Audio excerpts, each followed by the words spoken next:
نو افسانه در سره شریکومه. ډېره ښکلې افسانه ده، څومره هم چې ما ولوسته خوښه مې شوه، او زما یقین دی چې ستاسو به هم دغه افسانه خوښیږي. ټیکسي وان د دې افسانې نوم دی او لیکلې ده قاضي منظور موساخیل.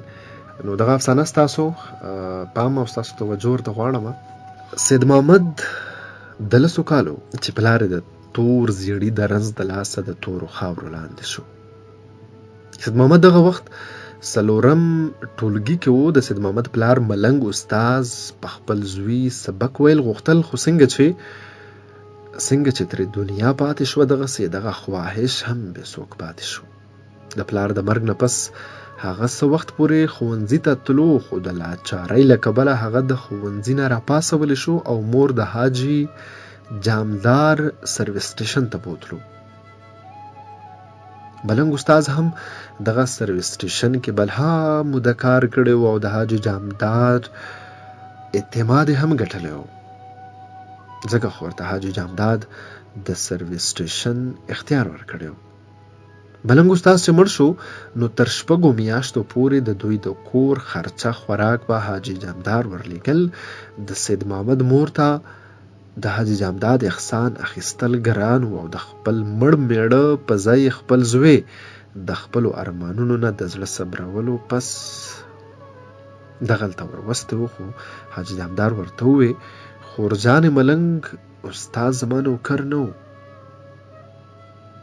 ما هغه ته کله هم د ورور نه کم نه دی کتلی. د دې حاله زه او خدای خبر یو چې په دې 13 کالو ما او هغه د دې سرویس سټیشن دپاره څومره کوشش کړی او دې حال ته مو را رسولی دی. خدای مهربانه دی، ستاسو نصیب به تاسو ته در رسي، بس د هلک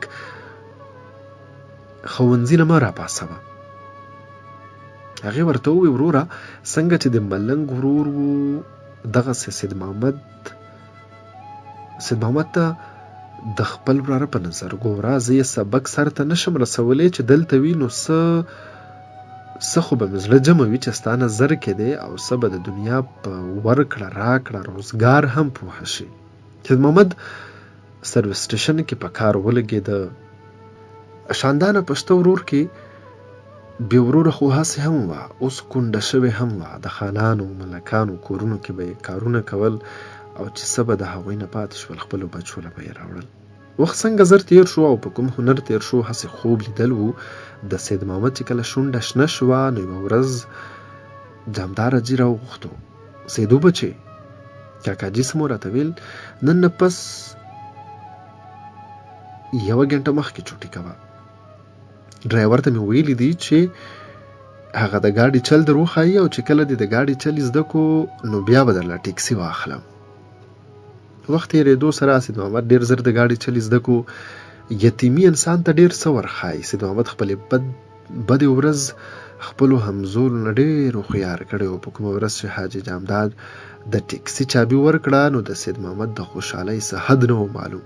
کور ته چې راورسېدو، نو مور ته ورغاړې وت: مورې، وګوره کنه جامدار حاجي صاحب را سره څومره غټه نیکي وکړه. وایي دا ټیکسي چلاوه، څه پیسې کور کې ورکوه او څه مینسي سره جمع کوه. چې کله د ټیکسۍ قسطونه پوره شي، نو بیا ټیکسي په خپل نوم کا.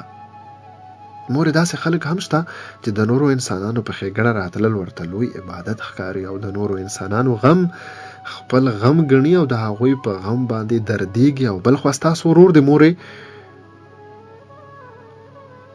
د خپلې خور په حق خېټه اچولې ده او کال په کال حج لځي، نه خو مونږ له زمونږ حق راکوي او نه خپل چم ګاونډ کې د چا په خوږ ګوته پهه ایږدي. بچي الله دې ورسره خپل انصاف وکړي. زما خو ورور دی، زما پرې بد کله پیرزو کېږي. ګنې ډېر خلک راته وایي چې په عدالت کې ترې خپل حق وغواړه. د کشر خان ښځې راته وایي چې زما ورور د ښار یو غټ وکیل دی، څوک هم ترې کیس نشي ګټلی او تا نه به 1 روپۍ فیس هم نه اخلي. خو بچیه، مشر ورور مې دی، د کلي سپین روبی دی، زه به یې څنګه په عدالتونو کې راکاږم؟ که هغه کې انصاف نشته، د خدای در خو د انصاف نه ډک دی. مورې، دې کال په 9 ځل حج را روان دی. بچیه، خدای دې ورسره پوهه شي. او بله خبره مې هم ځان سره سنبال که زه هر څو بې تعلیمه یم، خو دا خبرې راته د کونډتوب ژوند ښودلی دی. ډېر تاوده ساړه بادونه مې لیدلي، خو خپله حیا مې ساتلې ده. بچې، حاجي جامدار یو ډېر ښه او نیک انسان دی. هغه چې در سره کومه پښتو او ننګ وکړو، داسې ته هم هغه سره وکړه. ملنګ په ژوند چاته پاتې نه دی راغلی، په قبر کې پروت به یې چاته پاتې نه راولي. مورې ته فکر مه کوه، زه هم د ملنګ زوی یم چې اوس هم په سرویس سټیشن کې خلک نامه ډېره په عزت او احترام اخلي، او دا مونږه هم د هغه د مخه خورو. بچې، ما ډېرو کورونو کې د خدمت نه پس چې کوم رزق پاتې شوی دی، هغه مې تاسو ته راوړی دی او تاسو مې پرې غټ کړی یې. شکر د خدای پاک دی. د مشرې خور ښه په حیا او عزت کې د خپل کور ثواب وکړم. اوس د کشرې له لوښي لرګي جمع کوم چې دا هم ښه په حیا د خپل کور شي، بیا به تاله هم څه درک وهم. مورې فی الحال زما نه په کلار شه، چې کله د ټیکسي قسطونه پوره شي نو بیا به سره ګورو. خو که خوراک له دې سره راکړل نو غټ کار به وکړي، ځکه چې د ډېر وخت نه مې خېټه کې منګکان ټوپونه وهي. سید محمد به روزانه ګاډي چلاوه او خپله ډیوټي به یې ښه په ایماندارۍ سرته رسوله. څه پیسې به یې کور کې ورکولې او څه به یې د جامدار منشي سره جمع کولې او رسید به یې ترې اخیستو. مور دې له تا نظر ته لاس مخ وکړه، زه درله ډوډۍ برابروم. د سید محمد څه 6 میاشتې شوې وې. سهار مانځه نه پس به یې ټیکسي راوویستلو او ماسپښین به یې لږ ساعت دمه کوله. بیا چې به کله لمر نیمکه خو شو نو بیا به یې ټیکسي سړک ته کو. هم په دې ترتیب د ډېر وخت نه لګیا و. اختر چې رانږدې کېدو ښار کې رش نور هم سیوا کېدو. اوس به سید محمد ټیکسي د سهار لمانځه پس راوباسلو او غرمې نه پس به کور ته لاړو. بیا به مازدیګر ناوخته راووتلو او د شپې ناوخته پورې به یې کار کوو. اکثر به چې په سټاف سورلۍ ته ودرېدو نو خوب به ورله ټالۍ ورکولې. اختر نه 2 ورځې مخکې په کومه ورځ چې حج کې د عرفات یا عرفې ورځ وه، په ښار کې ډېر سیواره شو. سید محمد ته نن خپل ماما ډېر زیات مخې ته کېدو. هغه په خپلې ناچارۍ ستومانه نه و، خو د خپلې بوډۍ مور په نورو کورونو کې کار کولو باندې ډېر زیات زورېدلو. څه د څاروو د لاسه روډونه بند وو او څه د سید محمد د یو عظیم اضطراب نه تېرېدو.